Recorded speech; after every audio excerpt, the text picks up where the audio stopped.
कढाई गरम करून घेऊया।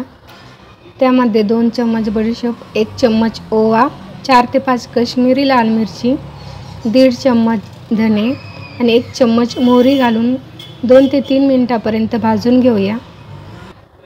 त्यामध्ये 2 लवंगा आणि 2 मिरेही घालून घेऊया। मसाला छान भाजून झाला आहे, एका प्लेटमध्ये काढून घेऊया।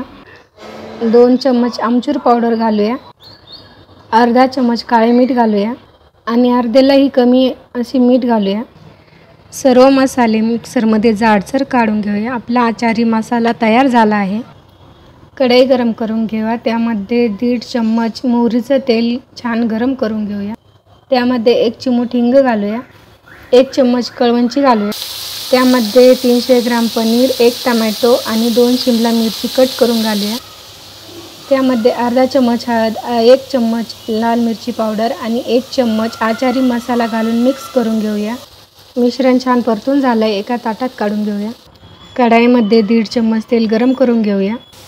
एकदम बारीक कट केलेला लसूण घालूया 1.5 चम्मच, 2 ते 3 हिरवी मिरची घालूया कट करून, बारीक कट केलेला कांदा घालूया 2। कांदा थोडा परतून झाला आहे, त्याच्यामध्ये आपण 2 चम्मच अद्रक, हिरवी मिरची आणि लसूण याची पेस्ट घालूया। 2 टमाटरची प्युरी ॲड करूया।